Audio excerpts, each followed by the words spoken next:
I would first wish to express my deepest gratitude to the Shri Guruji Centenary Celebration Committee for inviting me to participate in today's seminar on national security. I consider it a huge privilege to be in your midst today. Shri Sridharan ji, Shri Murli ji, and distinguished members of the audience. I have been asked to speak upon intellectual terrorism. I will modify it slightly and speak on intellectual subversion, of which intellectual terrorism is one important dimension.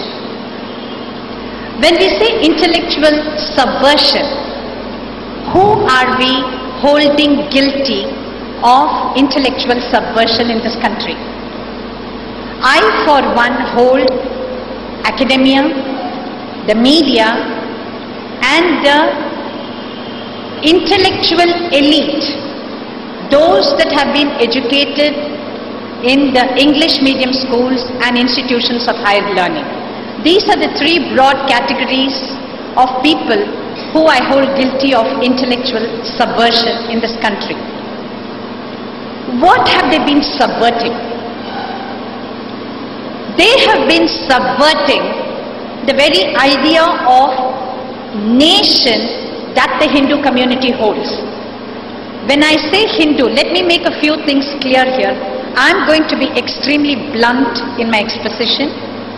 I do not speak to please anybody, neither do I speak to offend anybody. I speak what I perceive to be the truth. And when I say Hindu, I use it as the widely accepted term for those who practice Sanatana Dharma. Sanatana Dharma, I say, is Hinduism. People who practice Sanatana Dharma are Hindus. It is a part of the intellectual subversion exercise that they have discredited the word Hindu so that we are a nameless group of people, to which I will come to a little later in my talk. So when I say Hinduism and when I say Hindus, I mean Sanatana Dharma and the Dharmis. So what have these intellectual terrorists perpetrated? They have subverted the idea of nation. What is a nation? Nation, according to our classical texts, to Hindu, Indian classical text, is Rashtra. Rashtra is both territory and the people. There is a historical sense of belonging of the people to that territory. It is a territory with well-defined borders. Rashtra has well-defined borders, and Rashtra means the people with a historical and an ancient sense of belonging to that territory. Indian classical texts speak of Hindu Rashtra as being one of the 7 components of Rajya. Hindus constitute 85% of the population of this country. We are a nation of Hindus, but we are neither a Hindu Rashtra nor are we a Hindu Rajya. And this is the success of the intellectual subversion. That we have neither a Hindu Rashtra nor do we have a Hindu Rajya. What are the 7 components of a Rajya that our classical texts speak of?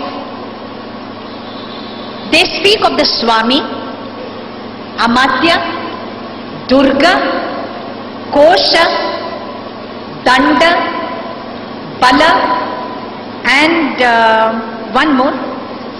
Let me come to it. Danda and Bala. There are 7 components. Swamy or the king would be the state, the head of the government. The Amatya or the minister will be the council of ministers. Durga is the capital, Kosha is the territory, you have Danda and you have Bala. Of all this, it's very important that you have the Hindu ethos truly reflected in at least some of these components.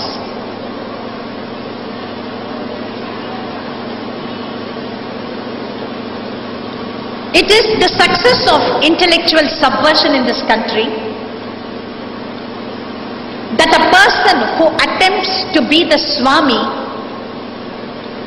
is a Roman Catholic European who has neither a historical sense of belonging to this territory nor an understanding of what this Rashtra is all about. It is to the success of intellectual subversion in this country that you have a council of ministers who actively propagate and perpetuate the politics of minoritism in various spheres of national public life.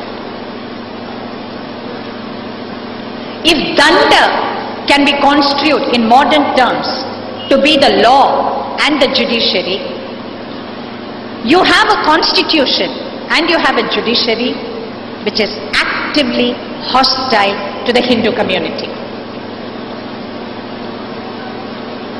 Let me take this step by step.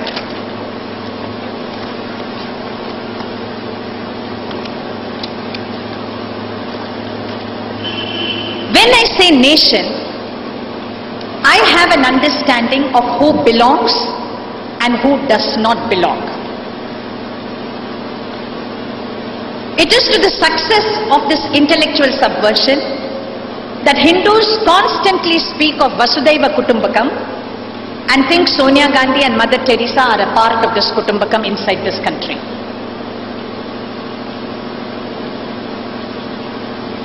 When we have a distinct sense of us and them, we must have a sense of who is a Hindu. The them is who is a non-Hindu. If we have a sense of us and them, there is a sense of Indian Hindus. There is a sense of non-Indian people who profess the Hindu religion.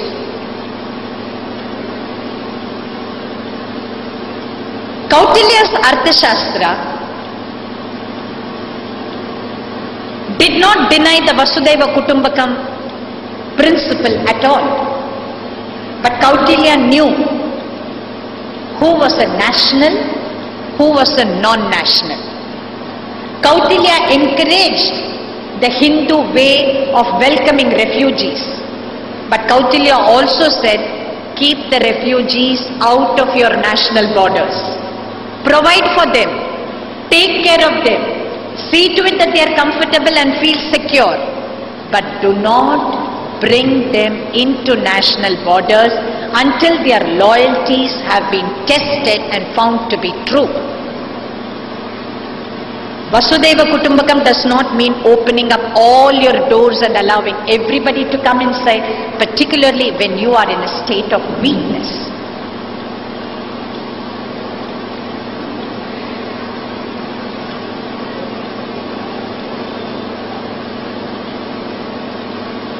Let us take academia first.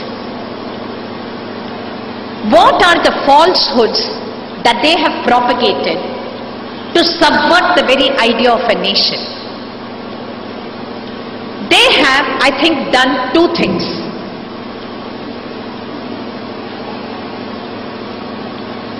They have fragmented the Hindu consciousness so that a very large section, or shall I say a very significant section of the Hindu community has been placed outside of national borders, and other sections of the Hindu community have been placed outside the Hindu community itself.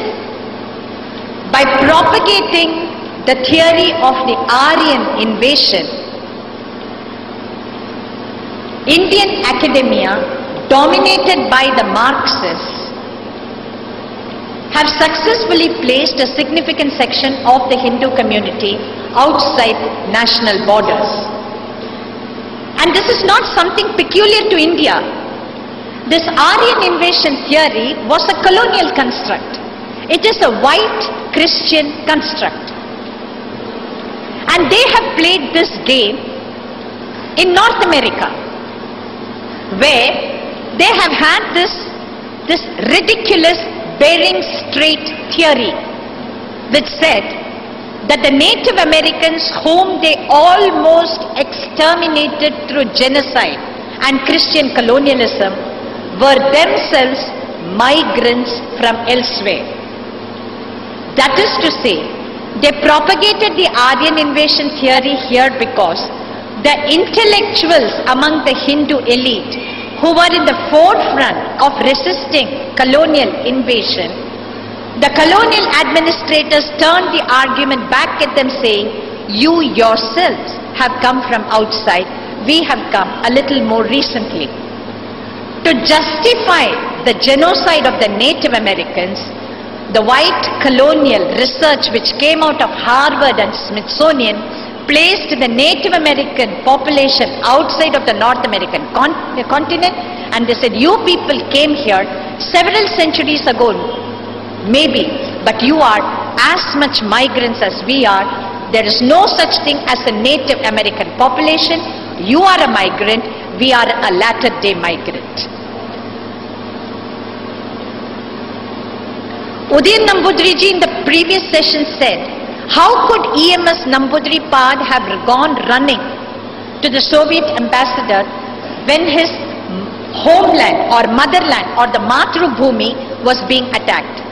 You must understand, Islam, Christianity and communism, which was a virulent reaction to Christian capitalism, none of the three ideologies or philosophies subscribe to the concept of homeland, motherland or Matrubhumi.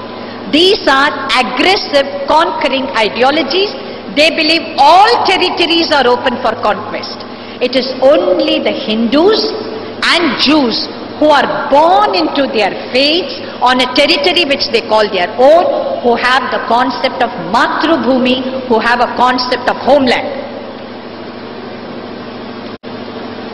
The other three ideologies or philosophies do not subscribe to home. So by placing a significant section of the Hindu community outside national borders and by declaring that Dalits and tribals are not part of the Hindu community, the academia, Indian Marxist academia, has fragmented the Hindu consciousness. This was success number one. They have propagated the untruth that the Indian civilization has always been pluralist. This concept of pluralism, please understand, is a Western colonial Christian concept. Christianity also spread by the sword. Today, the developed Western nations may have succeeded in branding Islam a terrorist religion and the Western Christian, white Christian nations as the defenders against terrorism, but let's not forget, Christianity also spread by the sword. It was also intolerant.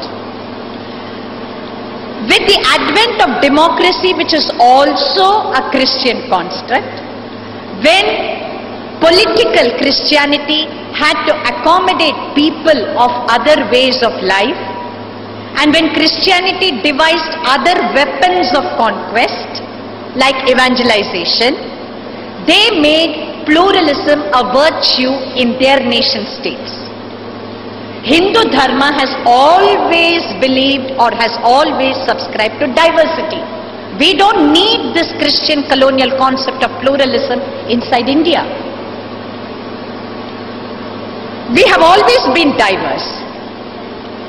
Pluralism, please understand, is multiculturalism, which is the new term for pluralism in Western democracies. This pluralism or multiculturalism is accommodating the indigestible elements of your society who refuse to become a part of the mainstream. Those elements which do not consider this territory to be their Matrubhumi, those elements which do not subscribe to Sanatana Dharma or Hinduism, those that insist that they will live as indigestible elements, but they seek accommodation within the broader diverse parameters of Hindu Dharma, these are the pluralist elements. And when white, Christian, colonial, Western democracies promote the concept of pluralism, this is for the non-white, non-Christian democracies like India, whereas they are rejecting multiculturalism in their own countries. The Australian Prime Minister is saying, subscribe to the Australian culture. The British Prime Minister is saying, subscribe to the British culture. Australian culture, American culture, British culture, please understand, is white Christian culture, whether Catholic or Protestant. And immigrants and migrants who seek citizenship or residency in their countries are demanded, it is demanded of them that they have proficiency in the English language and that they subscribe to the broad cultural values which are rooted in white Christianity. And this pluralism, they want India to accept as an integral part of Indian polity, and this subversion, it is this intellectual subversion which has launched Sonia Gandhi into the forefront of Indian polity. I personally consider the presence of Sonia Gandhi in Indian polity as much as an affront to my sensibilities as the mosque in Ayodhya, Kashi and Mathura. It is an affront to my sensibilities, to my Hindu sensibilities. This is success number 2. The third idea that they are propagating is the concept of South Asia. This concept of South Asia, which has no legitimacy, is a political construct with its origins in American think tanks, where they seek to subsume. Please understand one thing. If there is one thing that both Islam and Christianity are afraid of, it is Hindu nationalism. Hindu nationalism poses the biggest conceptual threat to both Islam and the evangelical church. The third idea that they are propagating is the concept of South Asia, where they hope that India's territorial borders and her Hindu identity will be subsumed in the larger Muslim-dominated region of Pakistan and Bangladesh. When they say South Asia, I don't think they have Bhutan and Sri Lanka in mind. When they say South Asia, they primarily mean India, Pakistan and Bangladesh. The most subversive act undertaken by Indian academia is the kind of history that they have written for us. It is a defeatist history. It is a history which says that the Indian nation was invaded upon hordes and hordes of people, and that they emasculated Indian society, that Hindu society was weakened because of them, putting us in a defeatist frame of mind. But is this true? This is not true. I have one of the most brilliant papers compiled by Dr. M.D. Srinivas of the Center for Policy Studies in Chennai. And look at what he's saying. It was the Hindu community. Islam had already overridden Europe, Africa and large parts of Asia. But Hindu community kept off the Islamic invaders who could not get hold of foothold even in India between 600 and 1200 AD. Islam could not get a foothold here. And which were the Samrajas and Rajas which had held them off? The Chalukyas, the Rashtrakutas, the Karkotas of Kashmir, the Rajputs. They kept Islam away from getting even a foothold in India up till the 12th century. Once Islam got its foothold here, there were still large parts of India which were never under their control. Large parts of South India, Assam, Orissa, they were never under the Muslim rule for any great significant period of time. The Madurai Sultanate was thrown out within 30 years. You had the Marathas, you had the Vijayanagar kingdom, the Samrajas, you had the Bundelas, you had the Sikhs, you had the Jats, who raised powerful military organizations to combat Islam. And the Islam that came to India was Jihadi Islam. Jihadi Islam is not a phenomenon of the 20th or the 21st century. When Islam came to India, it came as Jihadi Islam. It was only jihad that the Hindu community has faced from 600 AD. We never allowed them to set up any kind of government till 1200. But even after we lost militarily to Islam, Islam was a world-conquering force, let's not forget. And when we lost militarily, see what we threw up.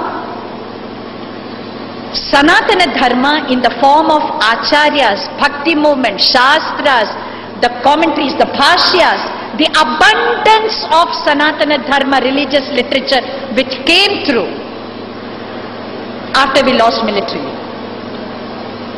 Sanatana Dharma has been the core of Hindu Rajya. It was the core of Hindu Rajya in Southeast Asia for close to 1000 years between 300 AD and 1500 AD. The Rajyas and Samrajas of Southeast Asia had Sanatana Dharma as their core. And Sanatana Dharma influenced West Asia, Central Asia, East Asia, Southeast Asia. And we have an external affairs ministry today which has made sure that India is surrounded in every state adjoining her by ideologies and religions actively hostile and inimical to Sanatana Dharma and the Dharmi here. Nepal has fallen victim. Bhutan is well on its way to falling victim. Bangladesh, Pakistan, we have lost Sri Lanka also. India failed to step into Sri Lanka. Musharraf has stepped into Sri Lanka. India failed to step into Nepal. China, America and the Maoists have overrun Nepal. Hindu Rajya means territory under my control and territory under my influence. It is the subversion of intellectual India that we believe in the Gujarat doctrine which says given, surrender, overrun, welcome and decapitate us.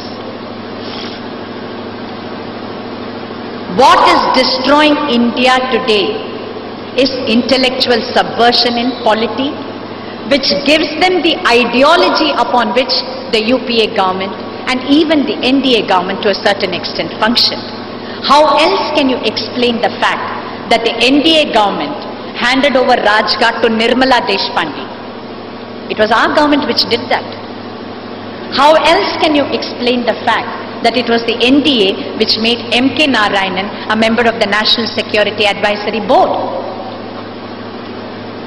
It is intellectual subversion. We are so afraid of people calling us intolerant. When are we going to say, yes, there is a us and there is a them. There are those who belong, there are those who do not belong. But you are welcome. You will be provided with all comforts, respect, the freedom to practice your religion. But you cannot be a part of the Hindu Rashtra. You cannot participate in power. Do we have the courage? We had the courage, and that is why we remained the Hindu Rashtra and the Hindu Rajya. The day we opened all doors indiscriminately and the day we used Vasudhaiva Kutumbakam as our defining characteristic without the strength but from weakness, we have allowed intellectual subversion to weaken us to such an extent that 50 years after independence, the power returned to Hindus. But what kind of Hindus? Hindus who were ashamed to be Hindus, regressive Hindus, deracinated Hindus, Hindus who had no faith in their own civilization. It is Hindus who speak badly of the caste system. It is Hindus who speak badly about our Hindu acharyas and gurus. It is Hindus like C.P. Ramaswamy Iyer who advocated government control of temples. Intellectual subversion. Media. The media has played no less a destructive role. Please understand, the money for media. How many times has the Sangha Parivar bemoaned the fact that we are unable to bring out a national newspaper which will give the leading English dailies a run for their money because we think we don't have the resources. Then think of the kind of money that is going into the Hindu, the Times of India, NDTV, CNN, IBN. Please understand, this is money that is coming from outside. When these channels function, they do not have national interest in mind. They do not care about national interest. They have to answer to the hands that is pumping money into their channels and papers. Is it any wonder that they are anti-Hindu? A very subtle intellectual subversive activity is taking place, and I'm afraid there is a large section of even intelligent Hindus who have bought into this argument that we need to partner the US and the developed Western nations to fight Islam, not realizing that jihadi Islam was first pacified and used by the Western nations in Afghanistan and in Kashmir. The West has pacified and used Islam to serve Western colonial interests in non-white, non-Christian nations. If we understand this clearly, we will not make the mistake of thinking that we have to partner Western nations in our war against jihad. Also understand that the Western nations are the most bitter critics of Hindu nationalism. You only have to read the annual reports which the US State Department churns out on religious freedom, human rights and patterns of global terrorism. The language it uses against the RSS, the language it uses against Hindu nationalism. Why did the US refuse visa to Narendra Modi? It was to send a strong signal to NRIs and would-be NRIs in India that if you want accommodation in the US, you have to distance yourself from Hindutva and Hindu nationalism. No meaningful partnership or cooperation is possible with communism, Islam or Christianity. We must allow them to wage their cosmic wars, and if they are warring with each other, sit back, enjoy the fun. Don't think you are going to participate with one of them. None of the three is going to accept Hindu nationalism, Sanatana Dharma or the Dharmi as their equal partners. If anything, they will try to use the gullible sections of the intellectual elite to serve their purpose. The last segment which practices intellectual subversion. I particularly hold a very significant section of the IIT pass-outs who have relocated in the United States for this intellectual subversion. When I did some research on anti-Hindu non-government organizations, I found that most of these non-government organizations like AID, ASHA, Akhila Raman, Angana Chatterjee and the others are all well entrenched in American universities. These are communists who are functioning from American universities, who openly write in support of Naxalism, who have participated in the CPI-ML Congress. Mahashweta Devi, Arundhati Roy, Praful Bidwa, you name them, they have links with Naxals and they are all well entrenched either in American universities or encouraged by Indian communists from American universities. And a very large section, significant number are IITians. Raju Rajagopal is an IIT, Ram Puniyani is IIT, Sandeep Pandey is IIT. Balaji Sampath is IIT. There is a significant IIT component, the intellectual elite moving into intellectual subversion.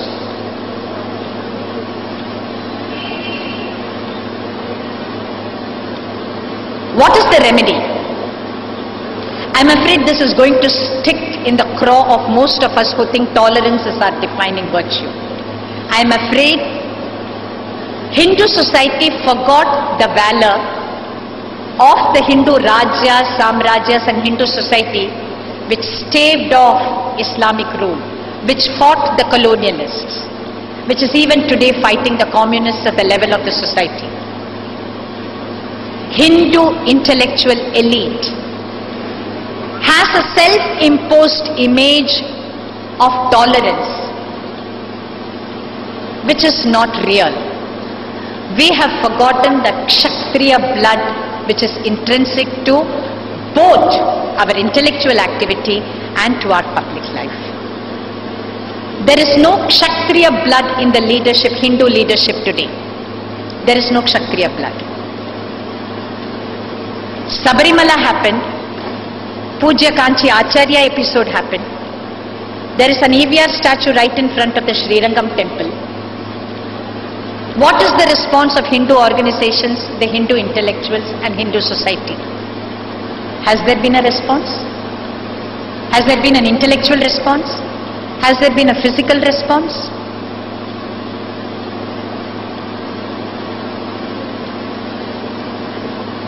There are very, very highly respected voices from amongst the Hindu community which is actually saying we have no objection to the EVR statue anywhere in Srirangam, just not in front of the temple. We have forgotten the concept of temple town. The whole town is a temple.